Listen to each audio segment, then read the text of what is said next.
আজকের আলোচনা করব ক্লাস 10 এর রায়মার্টিন প্রশ্নবিচিত্রা 2026 এর ভলিউম 1 এর সেকেন্ড সামেটিভের লাইফ সায়েন্সের যে স্কুলগুলো রয়েছে সেগুলোর মধ্যে 1 নম্বর 2 এবং 3 নম্বর স্কুলের বিভাগ ক্ষয়ের প্রশ্নগুলো উত্তর সহ আলোচনা করব, যার পৃষ্ঠা সংখ্যা রয়েছে 210, 211, 212 এবং 213। বিভাগ ক্ষয়ের প্রশ্নগুলোর উত্তর তোমাদের বইতে দেওয়া রয়েছে, তাই আমি ওই প্রশ্নগুলোর উত্তর আলোচনা করছি না, শুধুমাত্র বিভাগ ক্ষয়ের প্রশ্নগুলোর উত্তর আলোচনা করছি। 1 নম্বর স্কুলের বিভাগ ক্ষয়ের 2 এর দাগের 1 প্রশ্ন রয়েছে, পায়রার দেহে অতিরিক্ত বায়ুথলির সংখ্যা ড্যাশ। এর উত্তরটা হয়ে যাবে 9টি। 2 নম্বর, পাতাঝাঁঝি হলো একটি ড্যাশ পরাগী উদ্ভিদ। এর অ্যান্সার হবে জল পরাগী। এরপর সত্য মিথ্যা নিরূপণ রয়েছে। সত্য মিথ্যা নিরূপণের 2 এর 3 রয়েছে, বৃদ্ধির তৃতীয় দশা হলো কোষীয় বিভেদন। এই বাক্যটি সম্পূর্ণ সত্য। 4 নম্বর, জীবের জিনোটাইপ জানার জন্য ব্যাক ক্রস করা প্রয়োজন। এই বাক্যটি মিথ্যা। এরপর রয়েছে এ স্তম্ভ এবং বি স্তম্ভের মিলন স্থাপন। 2 এর 5 নম্বর, মাইক্রো প্রোপাগেশন। এটির সাথে মিল রয়েছে বি স্তম্ভের অপশন ঘ, এমব্রায়োট। 6 নম্বর, খ্রিস্টমাস ডিজিজ। এটির সাথে মিল রয়েছে বি স্তম্ভের অপশন ক, হিমোফিলিয়া বি। 7 নম্বর, অকটেল নৃত্য। এটির সাথে মিল রয়েছে বি স্তম্ভের অপশন খ, মৌমাছি। 2 এর 8 নম্বর প্রশ্ন, বিসদৃশ শব্দটি বেছে লেখো। কক্সিস, বহির্কর্ণের পেশি, মধ্যকর্ণের অস্থি এবং রয়েছে অ্যাপেন্ডিক্স। দেখো এখানে হবে উত্তরটা হয়ে যাবে মধ্যকর্ণের অস্থি, কারণ এটি শুধুমাত্র সক্রিয় অঙ্গ, আর বাকি যে 3টি রয়েছে কক্সিস, বহির্কর্ণের পেশি এবং অ্যাপেন্ডিক্স, এগুলো 3টি হলো সবই নিষ্ক্রিয় অঙ্গের উদাহরণ।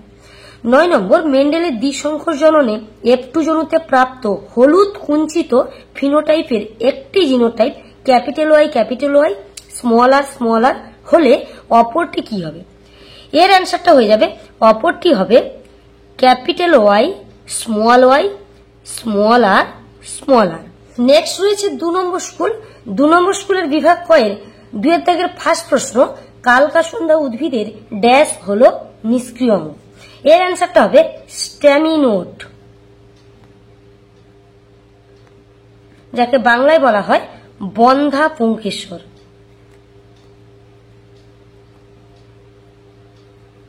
স্ট্যামিনোট বা বন্ধা পুংকেশর, যেটা লিখবে সেটাই ঠিক হবে। 2 নম্বর, উন্নত গুণের অধিকারী উদ্ভিদের যে শাখাটিকে গ্রাফটিং এর জন্য নির্বাচিত করা হয় তাকে ড্যাশ বলে।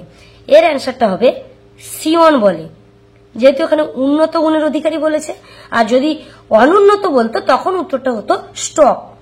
সত্য মিথ্যা নিরূপণের 2 এর 3 নম্বর, মটর গাছের সাদা রঙের ফুল হলো প্রকট বৈশিষ্ট্যের একটি উদাহরণ।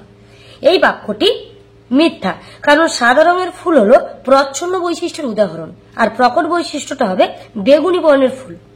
4 নম্বর, বায়োজেনেটিক সূত্রের প্রবক্তা হলেন বিজ্ঞানী হেকেল। এই বাক্যটি সত্য। নেক্সট রয়েছে এ স্তম্ভ এবং বি স্তম্ভের মিলন স্থাপন। 2 এর 5 নম্বর রয়েছে প্রচ্ছন্ন বৈশিষ্ট্য। এর সাথে মিল রয়েছে বি স্তম্ভের অপশন ঘ, হোমোজাইগাস। 6 নম্বর, ডিম্ব। এর সাথে মিল আছে বি স্তম্ভের অপশন গ, বীজ। 7 নম্বর, প্রোটোনোপিয়া। এর সাথে মিল আছে বি স্তম্ভের অপশন ক, লাল বর্ণান্ধতা। এরপর 2 এর দাগের 8 নম্বর প্রশ্ন রয়েছে, দেখো নিচে সম্পর্কযুক্ত একটি শব্দ জোড় দেওয়া আছে, প্রথম জোড়টির সম্পর্ক বুঝে দ্বিতীয় জোড়াটির শূন্যস্থানে উপযুক্ত শব্দ বসাও। Equus is to Pleistocene, Eohippus is to dash.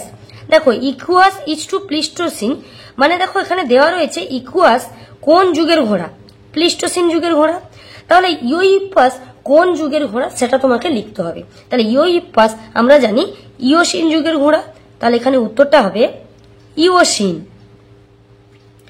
9 নম্বর, পরাগনালিকার মধ্যে কটি পুংগ্যামেট গঠিত হয়? অ্যান্সার হয়ে যাবে 2টি। নেক্সট রয়েছে 3 নম্বর স্কুল। 3 নম্বর স্কুলের বিভাগ ক্ষয়ের 2 এর দাগের 1 নম্বর প্রশ্ন রয়েছে, হিমোফিলিয়ার জন্য দায়ী জিনটি প্রচ্ছন্ন হওয়ায় শুধুমাত্র ড্যাশ অবস্থায় এই রোগের লক্ষণগুলি প্রকাশ পায়। উত্তরটা হয়ে যাবে হোমোজাইগাস অবস্থায়।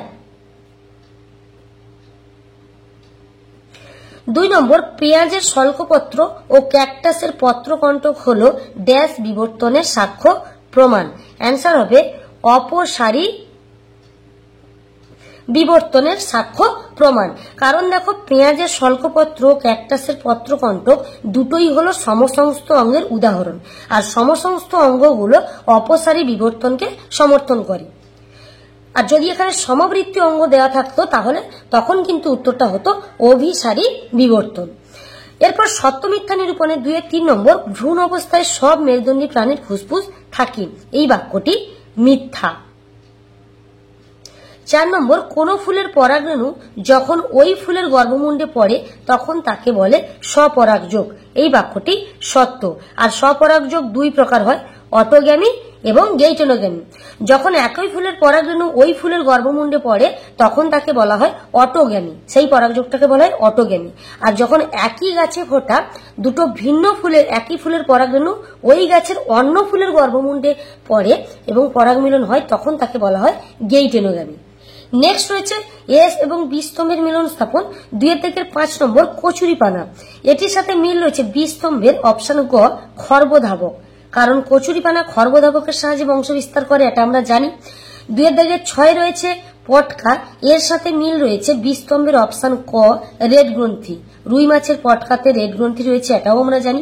2-7 নম্বর, মটর বীজের সবুজ বর্ণ। এর সাথে মিল রয়েছে বি স্তম্ভের অপশন ঘ প্রচ্ছন্ন বৈশিষ্ট্য, কারণ মটর বীজের সবুজ বর্ণ হলো প্রচ্ছন্ন বৈশিষ্ট্য আর প্রকট বৈশিষ্ট্যটা হবে হলুদ বর্ণ। নেক্সট দেখো 2-8 নম্বর, রেণু কোন প্রকার জননের একক? রেণু বা ইংলিশে যাকে বলে স্পোর, রেণু বা স্পোর আমরা জানি অযৌন জননের একক, আর যৌন জননের একক হয় গ্যামেট বা জননকোষ। 9 নম্বর, বংশগতি সম্পর্কিত প্রদত্ত শব্দটি ব্যাখ্যা করো। অ্যালিল, অর্থাৎ অ্যালিলটা কি? তো এই প্রশ্নের উত্তরটা হবে একই জিনের বিভিন্ন